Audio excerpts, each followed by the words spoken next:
breakfast puppies? This podcast contains adult language and content and is meant for mature audiences. Listener discretion is advised. So, like, you're listening to the Glitterbois? Oh my god, okay.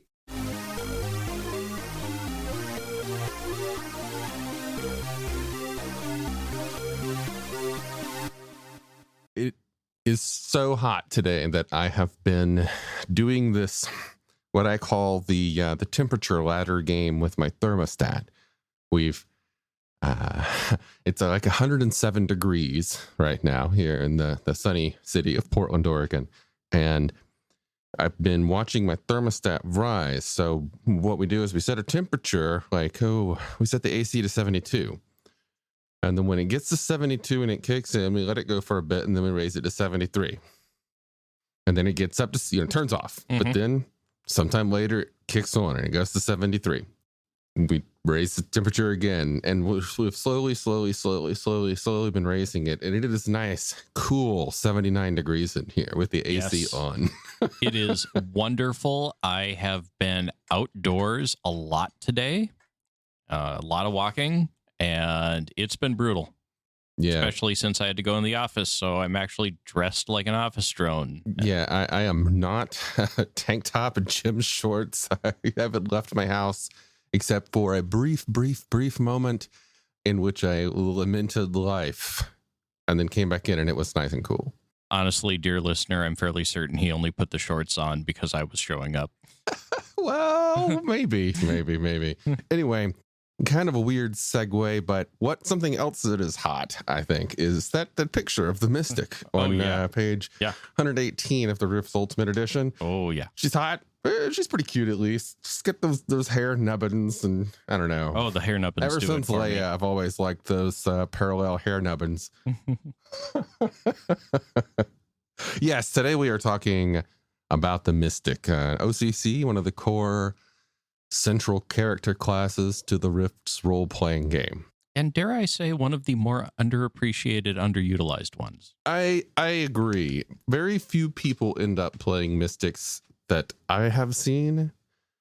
I don't know, dear listener, your mileage may vary, but I always find that the Mystic, of all of the options presented there, tends to be the less grabby one. Mm-hmm. And people, when they come to sit down and play a game of Rifts, they tend to gravitate towards the explosive or the weird or the really out there kind of classes that Rifts is known for. Whereas something that's just kind of down to earth, like a Mystic, tends to be overlooked. Yeah, and I have a copy of the old Butts edition Rifts here as well.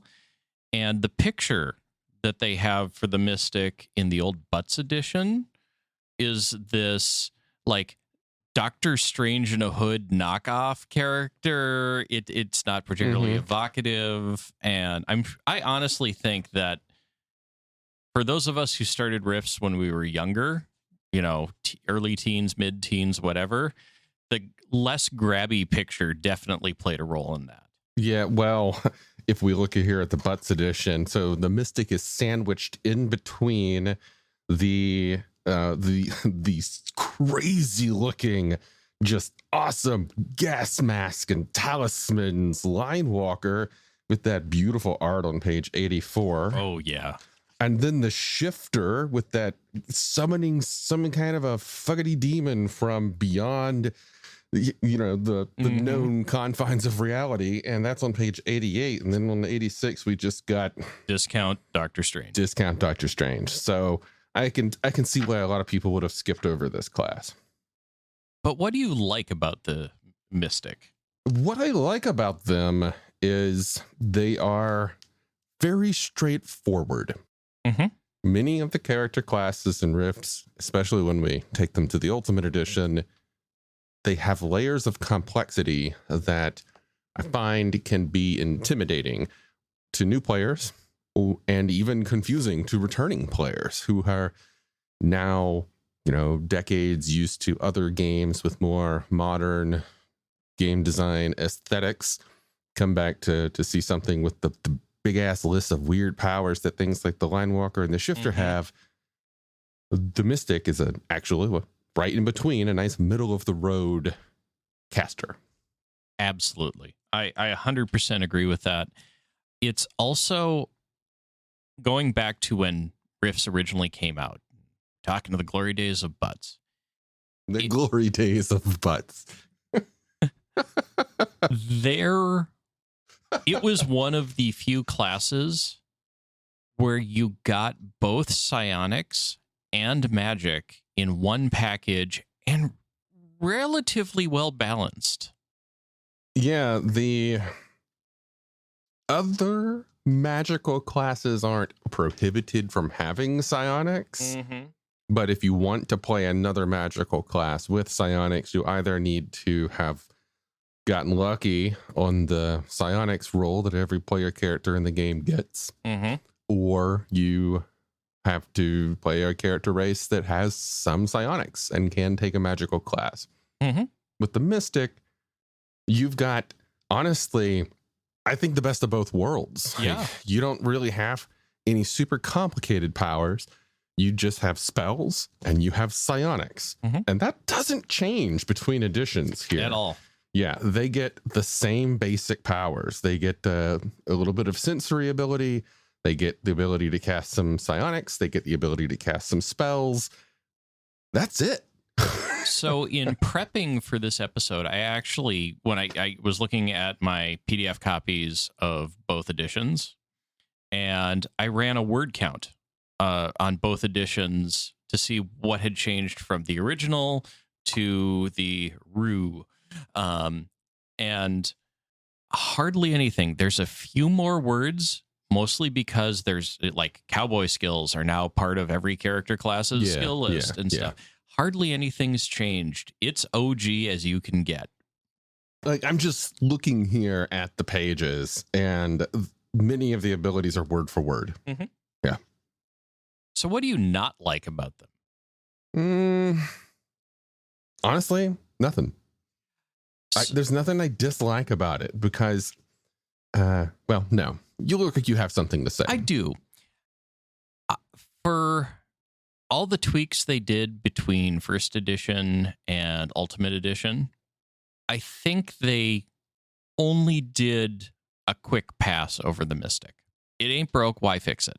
And I think some of the quality of life that the Mystic could have gotten was a larger expanded access to skills, because that's what I remember when I was playing Mystics back in the day. I played a couple Mystics that they're kind of, their skills are so-so.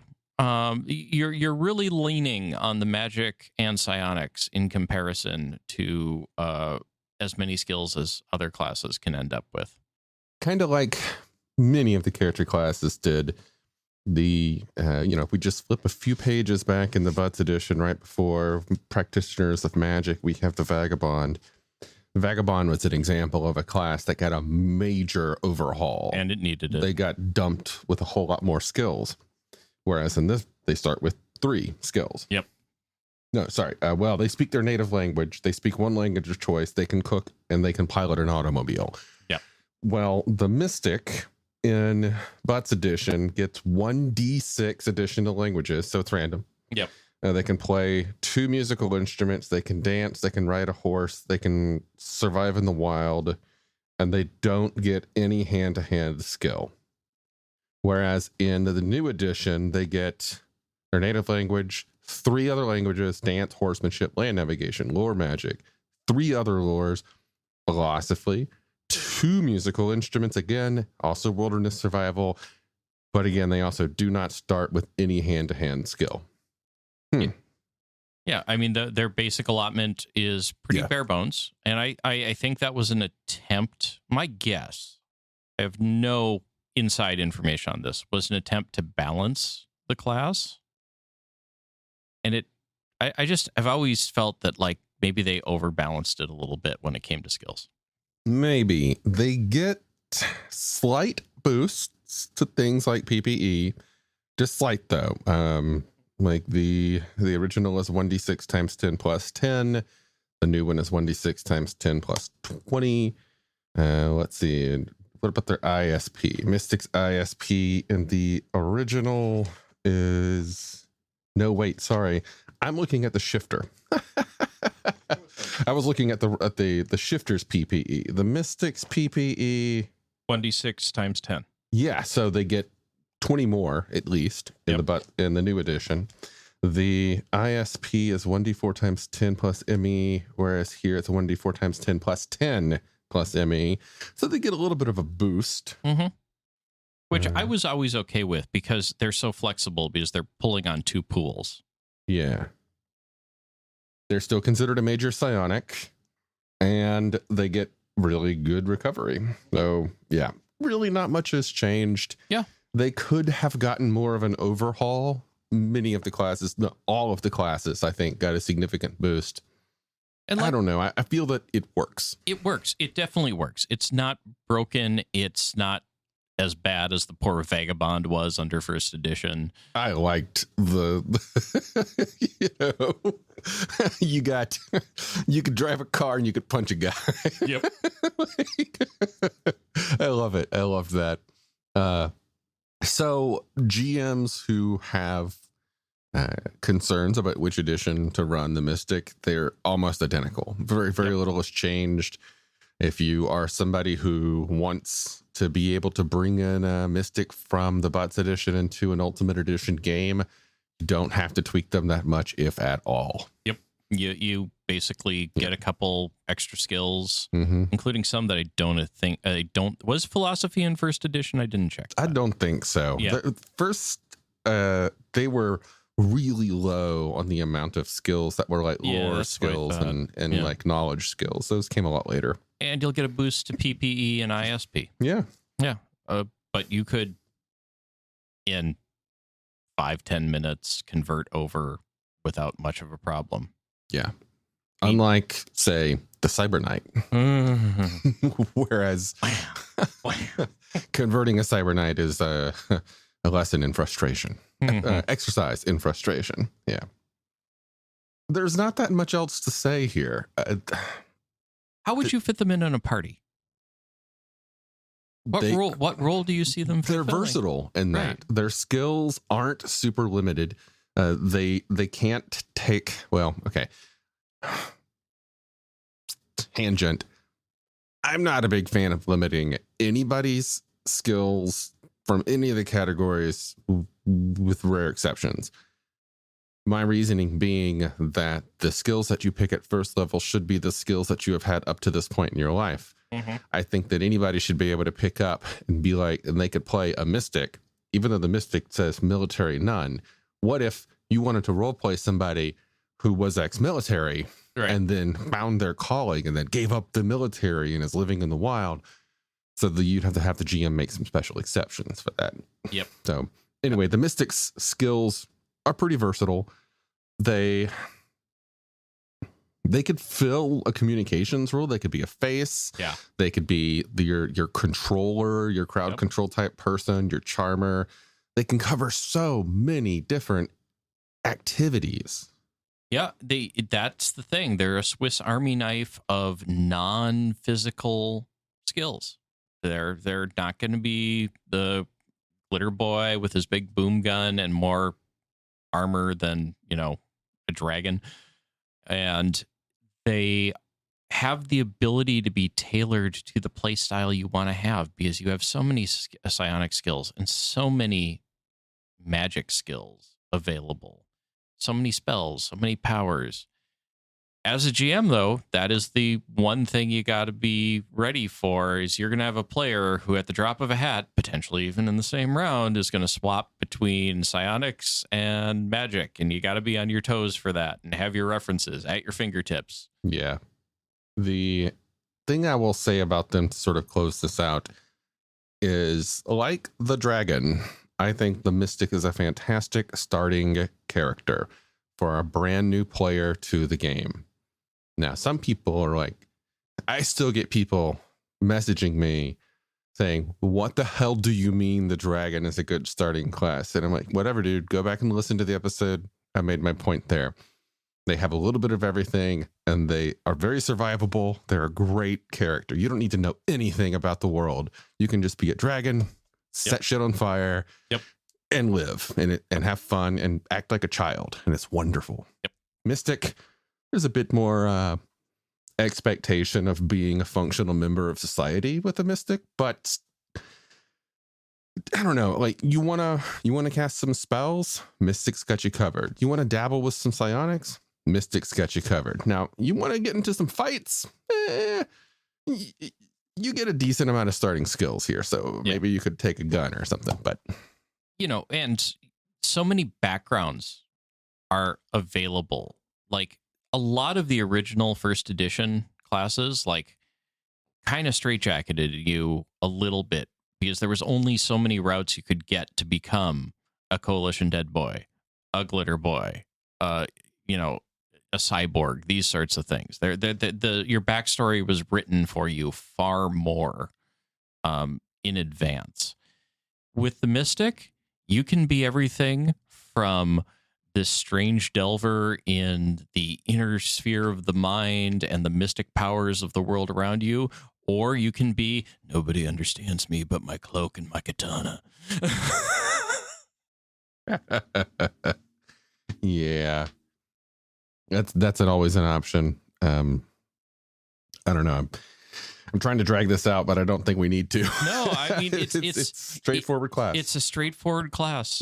And it's actually, honestly, if you're a player that is not scared by spell lists and psionic powers lists, it's a great one. You don't have to track as many situational specifics. You don't have to do as much math on a lot of things. Mm-hmm.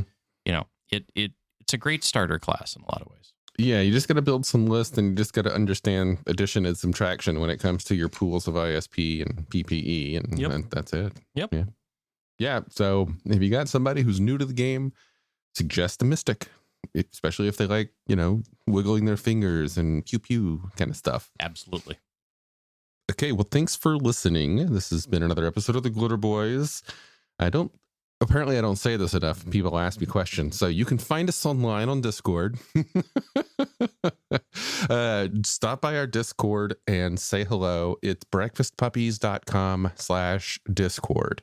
Last I checked, the link should still be working. Also, if you want to kick us a few bucks for paying some of our bills and buying more Palladium products, we have a coffee page. That's Ko-fi. And you can kick us some bucks there, either a one-time or a recurring. It's up to you. We also have a tip jar through our audio host at Pinecast. There are links to both of those in the show notes of our episodes, wherever you have found it to listen to. I think that's it. There was a Twitter. I deleted Twitter. Twitter's gotten weird. You mean X, right? Not say. I refuse. Good sir. I refuse to say that. If we're not talking about a punk rock band, I am not referring. You mean X, PayPal's real original name? Oh dear God. Well, thanks for listening, folks. We'll catch you next time. Put down the gun.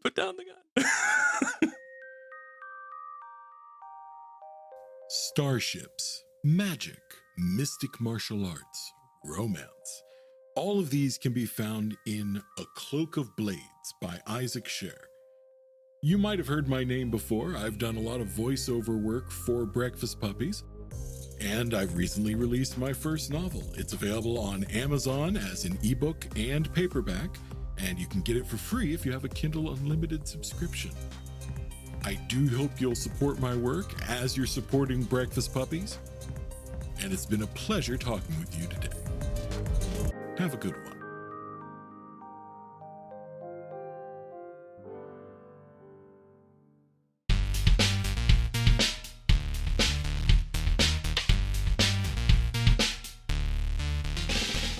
You've been listening to The Glitterbois, a Palladium Books fan podcast. Glitterbois, Rifts, the Megaverse, and all other such topics are the property of Kevin Siembieda and Palladium Books. Please buy all their stuff and help keep them in print and making more games.